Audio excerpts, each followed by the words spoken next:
Sekarang kita dengarkan eh tausiahnya Pak Ustadz Abdul Somad. Assalamualaikum Ustadz. Waalaikumsalam warahmatullahi wabarakatuh, Pak Karni. Pak Ustadz udah mendengar tadi apa aja alasan dari masjid-masjid yang masih saja melaksanakan ibadah berjamaah. Mereka juga berkeyakinan bahwa itu lebih bermanfaat dibanding sholat sendirian di rumah. Mungkin perlu penjelasan lebih jauh dari Pak Ustadz Abdul Somad. Bismillahirrahmanirrahim. Assalamualaikum warahmatullahi wabarakatuh. Alhamdulillah, wassalatu wassalamu ala rasulillah wa ala alihi wa sahbihi wa man tabi'ahu wa mawalah. Pak Karni beserta seluruh alim ulama, masyarakat, tak dapat saya sebut satu persatu. Saya menjelaskan secara fikihnya dulu. Dalam sebuah hadis dikatakan, idza sami'tum bihi fi baladin, kalau kamu mendengar ada suatu wabah di suatu negeri, fala taqdimu ilaihim. Janganlah kamu datang ke negeri itu. Dan kalau wabah itu terjadi, kamu berada di dalam negeri itu, fala takhruju firaram minhu.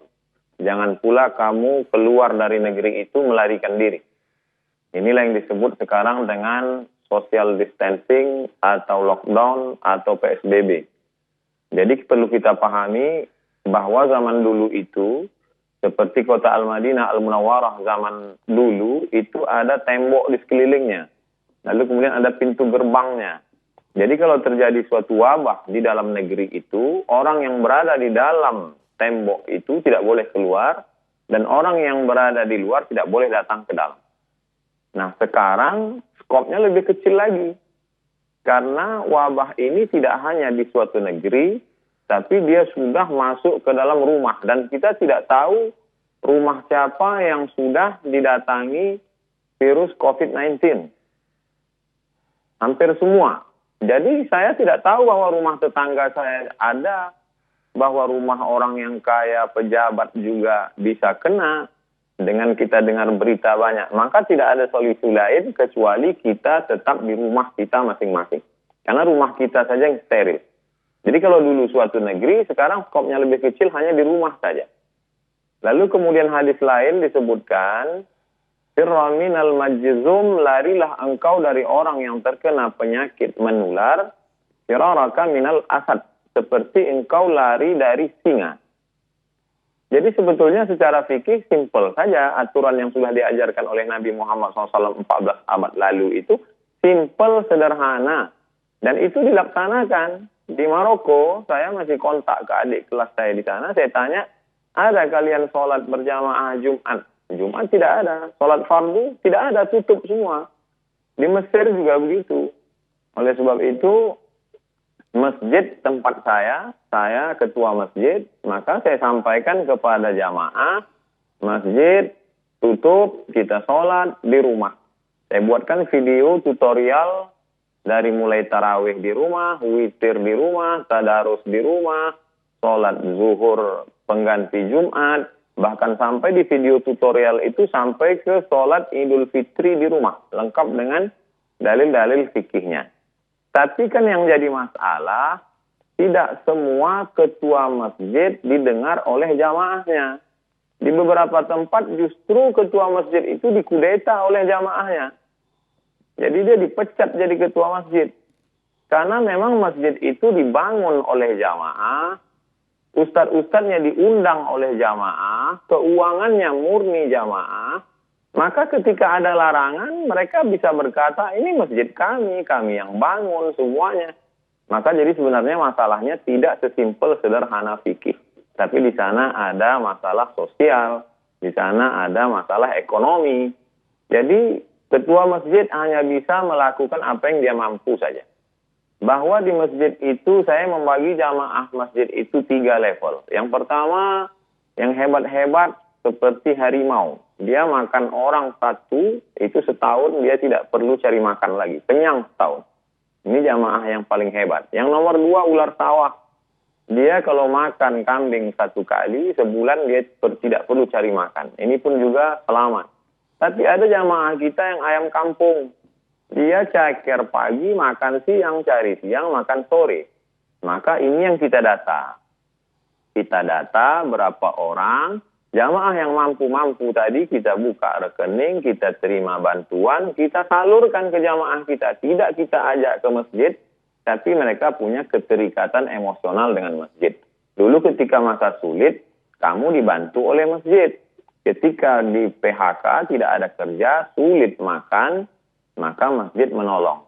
Maka bantuan ini kami bagi menjadi 3. Tanggal 10 April persiapan Ramadan, 10 Mei persiapan Idul Fitri, 10 Juni andai ini berlanjut.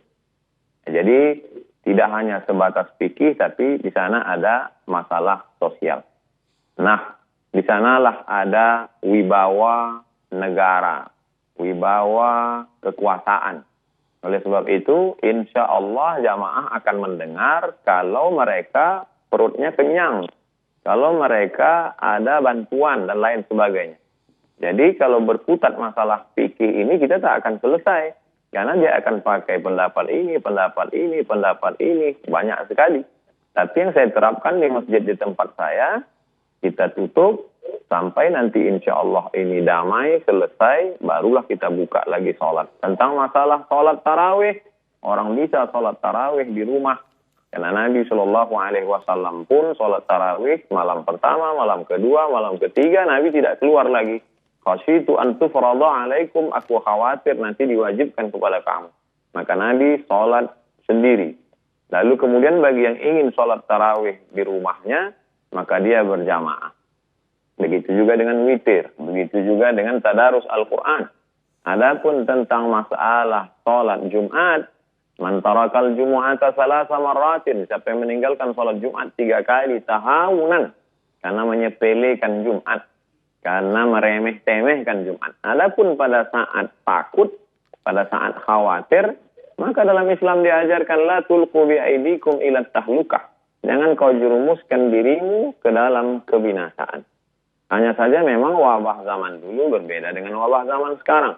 Wabah pada zaman dulu hanya terjadi di Mesir saja.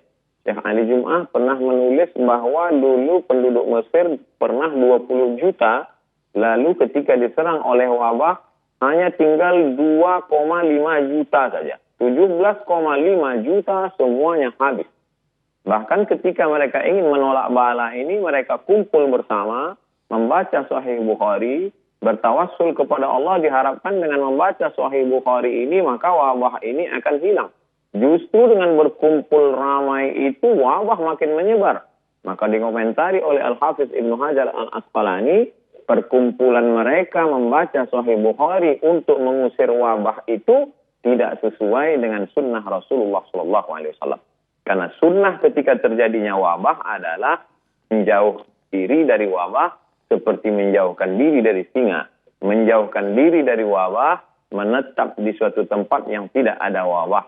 Menetap di suatu tempat, kalau zaman dulu modelnya satu kampung, satu tempat. Tapi untuk saat ini, karena semua di dunia ini terkena, dan kita tidak tahu tempat mana saja yang kena, mana yang tidak, kecuali andai nanti ada suatu alat detektor canggih, cukup pakai layar saja.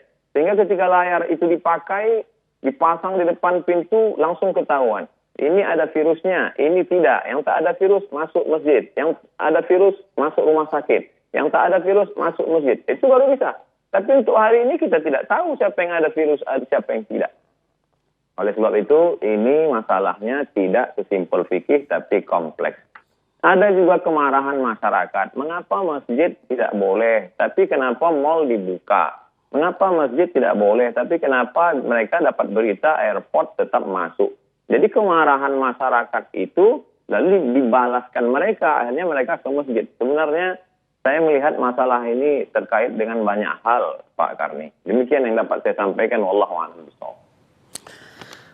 Baik Ustadz. Mudah-mudahan walaupun tausiah pendek, tapi mudah-mudahan bermanfaat untuk masyarakat banyak. Amin ya rabbal alamin. Baik yang sekarang masih melaksanakan sholat berjamaah, baik Jumat, tarawih, ataupun nanti sholat id, maupun yang sudah tidak melaksanakan. Mudah-mudahan dapat manfaat dari tausiah. Terima kasih Jazakumullah. Makasih Pak. Pak Ustadz udah bergabung bersama kami.